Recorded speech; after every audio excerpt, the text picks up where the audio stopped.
मैं अर्चना तिवारी। हाय अर्चना। हाय हाय। मेरी जर्नी ऐसी थी कि मतलब मैं उठ चल नहीं पाती थी। मैं अपने घर का काम भी कुछ नहीं कर पाती, बच्चे भी हमारे छोटे थे तो कुछ नहीं, मतलब खाना बनाने के लिए मुझे सोचना पड़ता था कि मैं बच्चों के लिए खाना कैसे बनाऊँ। डायबिटीज था मेरे, माइग्रेन थी, लेबर फैटी, ग्रेड 2 था, और हाथ पैर में दर्द, नींद ना आना, पूरी पूरी रात में जागती थी। और माइग्रेन इतना ज़्यादा था कि मैं करवट भी नहीं बदल पाती थी, उल्टी चक्कर इतना ज़्यादा आते थे कि एक एक हफ्ता में बिस्तर पे पड़ी रहती थी। ना कुछ खाना ना पीना, एक बूंद पानी नहीं जाता था मेरे। तो इतनी दवाइयाँ चलती थी कि सुबह से शाम तक कम से 18-20 टेबलेट मैं खाती थी, सुबह से शाम तक। और इतना दर्द होता था कि बिना दवा के मैं सो भी नहीं पाती थी, कि नींद की भी दवा लेनी पड़ती थी मुझे। लेकिन एक अंकल थे मेरे बगल में, वो यहाँ आए तो उन्होंने मुझको बताया, मेरी भाभी सूचना मिली कि एक वहाँ डॉक्टर मैम बैठती हैं, उनके पास जाइए, आपके लिए अच्छा सोल्यूशन निकलेगा। तो मैं जब यहाँ आई तो अपने घर में लड़ाई करके आई थी मैं यहाँ। एक बार मैं मतलब मुझे से किसी ने पिलवाया था, लेकिन मुझे उससे कुछ आराम नहीं, नॉलेज नहीं थी तो कुछ आराम नहीं मिला। तो मैं इनसे लड़के आई कि मेरा मुझे ले चलो। तब ये कहेंगे अरे चलो भाई चलते हैं, देखते हैं चल के। यहाँ आई तो मैंने चेकअप करवाया, सर ने चेकअप किया है, मैंने रिपोर्ट देखी तो इतनी ज़्यादा ख़राब मेरी रिपोर्ट थी कि मैं सोच भी नहीं पाती कि मैं कैसे इससे निकलूँगी बाहर। लेकिन उसके बाद भी 3 दिन में ही मुझे आराम मिला। पहले दिन से पिया तो मुझे हल्का महसूस हुआ कि शरीर में हमारी कुछ एनर्जी आई है। उसके बाद धीरे धीरे 3 दिन जब हुआ, 3 दिन में मेरा 1 किलो 200 ग्राम वेट भी कम पड़ा, और मैं 3 दिन में ही अपने घर का काम धीरे धीरे करने लगी। तो मुझे लगा कि अब मैं और जल्दी जाया करूँगी। फिर धीरे धीरे करके मैं यहाँ सुबह एक्सरसाइज पकड़ती थी आके, इनको भी लाई। मैंने कहा तुम्हारा भी वेट बहुत ज़्यादा है, चलिए। कह रहे हम नहीं करेंगे, तुम चलो। इन्होंने, इनका तो 108 किलो था, मेरा 91 किलो था, मेरा 90 किलो 900 ग्राम। तो धीरे धीरे करके मैं जब अपने, एक हमारी डायबिटीज भी दवा खाने के बाद भी कंट्रोल नहीं रहती, 3.5 के ऊपर ही रहती थी। उसके बाद 15 दिन लिया, 15 दिन के बाद डायबिटीज नवरात्रि पड़ गई, तो डायबिटीज की दवा, कोई दवा नहीं लिया मैंने। धीरे धीरे हमको लगा कि हम दवा लेने के, ना लेने के बाद भी हम अच्छे हैं, दवा लेने के बाद इतने स्वस्थ नहीं थे। तो हमने कहा नवरात्रि में कोई दवा नहीं लेंगे, व्रत रखा। नवरात्रि के बाद फिर इनको बताया नहीं, नवरात्रि के बाद चेकअप करवाया तो मेरा डायबिटीज कंट्रोल हो गया। उसके बाद मैंने दवा फिर लिया नहीं ना, 1 हफ्ता नहीं लिया। उसके बाद फिर नवरात्रि के बाद भी नहीं दवा लिया। हमने कहा जब मेरा डायबिटीज कंट्रोल है तो मैं क्यों दवा लूँ। और फिर धीरे धीरे करके मैं पहले तो 1 टाइम लेती थी, 1 महीने के बाद फिर 2 टाइम लेना शुरू कर दिया मैंने। धीरे धीरे करके ये सेक, मतलब शाम का भी खाना मैं नहीं खाती थी, सेक ही लेती थी, क्योंकि मेरे इतने ज़्यादा मतलब बीमारियां थी, दवा खाती। धीरे धीरे करके हमारी सारी दवा छूट गई।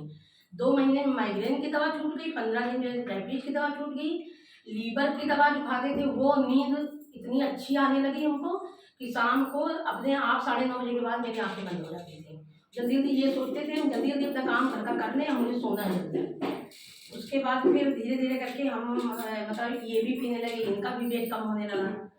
उसके बाद मैंने अपने पापा को दिलाई, उनको भी नींद नहीं आ रही थी, मैंने कहा चलिए। मम्मी को दिलवाया, छोटे वाले बेटे को भी, मतलब मेरी पूरी फैमिली इसको मतलब यूज कर रही है शेक। उसके बाद फिर धीरे धीरे करके हमारा सारा परिवार स्वस्थ होने लगा। टाइम टेबल इतना रूटीन अच्छा बन गया टाइम टेबल का कि रात में कुछ भी हो जाए, 10 बजे सोना है तो सोना है, सुबह 5 बजे उठना है तो उठना है। जो मतलब सुबह उठ के सारा दिन में 24 घंटे में 4 घंटे बाहर रहती थी, 20 घंटे बिस्तर पे रहती थी। तो आज मैं 4 घंटे बिस्तर पे रहती हूँ, 20 घंटे बाहर रहती हूँ। इतना मतलब, और वेट भी हमारा 19 किलो वेट भी कम हुआ इतनी बीमारियां खत्म होने के बाद। और 23 किलो हमारे हस्बैंड का कम हुआ। वेट तो कम ही हुआ, इनकी बीपी की दवाइयाँ छूट गई। मेरे घर में कोई भी दवा नहीं है, एक्सपायर हो गई थी, मैं 5 दवा एक्सपायर हो गई, उठा के फेंक दिया। पूरा एक डब्बा हो गया इतना बड़ा दवाइयों का। उसके बाद अब हमको ऐसा लगता है कि बीच में थोड़ा सा गिर गए थे, चोट लग गई थी, तो 2-3 महीने हम नहीं आए। तो हमको लगा कि हम घर पे ठीक नहीं है, हमको लगा कि जल्दी से हम ठीक हो तो हम जल्दी से जाना शुरू करें। फिर जब यहाँ आना शुरू किया तब फिर मेरे अंदर फिर एनर्जी आ गई। घर पे रहती थी लेकिन घर पे हमको लगता था कि हम अच्छा नहीं फील महसूस कर रहे हैं, अच्छा नहीं, मतलब हम पीते थे, सब कुछ करते थे और नाप नाप के पानी भी पीते थे पूरा, लेकिन हमको घर में मतलब यहाँ आने के बाद जो एनर्जी मिलती वो एनर्जी घर में नहीं मिलती थी। और पूरा बेड रेस्ट पे हो गई थी, समझ लो चोट लगी थी, लेकिन पूरा काम ये करते थे। लेकिन हमको लगता था कि अब मैं नवरात्रि भी व्रत, अभी बीच में हमारी तबीयत खराब हो गई थी तो हमको लगा कि एडमिट करने वाली स्थिति आ जाएगी मेरी, लेकिन फिर भी मतलब यहाँ आना शुरू किया तो हम ना डॉक्टर के पास गए ना कुछ, केवल मैम का बताया हुआ रूटीन फॉलो करती हूँ। जो भी होता है मैम से सलाह लेती हूँ, चाहे चोट भी हमारे लगी थी मैं डॉक्टर के पास नहीं गई। मैंने मैम से पूछा कि हमारा घाव हो गया इतना, सब हो गया, मैम ने जो दवाइयाँ बताई घरेलू, वो घरेलू दवाई हमने किया है, लेकिन हम एक टेबलेट नहीं खाई। और जबकि लड़ाई की है कि मान लो हड्डी खिसकी है, ये है वो है, और दवा ले आए, फीस लेके आई वो 2-2.5 हज़ार रुपये, तो हमने कहा फीस लेके आए कोई बात नहीं हम, लेकिन दवा में पैसा नहीं बर्बाद। और दवा के अलावा जो वो दवा हमारे अंदर जाती है तो कितना इफेक्ट डालती है किडनी और लीवर पे। दवाइयों के द्वारा मेरा लीवर खराब हो गया था और 90% खराब हो गया था। समझ लीजिए कि ये कहते कि मतलब इसका ट्रांसप्लांट करना पड़ेगा लीवर का। लीवर इतना ज़्यादा, मैं कुछ भी इतना खाती थी तुरंत मतलब उल्टी हो जाती थी, ये स्थिति थी लीवर की मेरी। लेकिन उसके बाद मेरे थायराइड भी यहाँ आने के बाद पता चला कि मेरे थायराइड है, क्योंकि चेकअप मैं करवाती थी तो उसमें आता नहीं था। हमने कहा कौन सा करवाऊँ, तो सारे लक्षण वही, लेकिन मैंने बताया बाल झड़ना, नाखून टूटना, ये सब जो है सब इसके लक्षण हैं। फिर मैंने बताया वो सब किया, मेरे सब खत्म हो गया, कुछ नहीं बचा है। और कपड़े उपड़े हमारे सब ढीले ढाले हो गए, मैंने उठा के सब दे दिया यहाँ संत निरंकारी भवन में, उठा के सबने रख दिया था जिसके मुँह में पहनेंगे। कल खाना खाया तो लगा कि अच्छा नहीं लग रहा व्रत के बाद, लग रहा कि जो एनर्जी व्रत में थी वो एनर्जी इसमें नहीं है। इन्होंने खाया तो अपना सोते रहे सारा दिन, नहीं हम नहीं खाएंगे, सीधी बात है, थोड़ा सा खा लो व्रत तोड़ने के लिए, वो अलग बात, प्रसाद के रूप में, ऐसा कुछ नहीं है।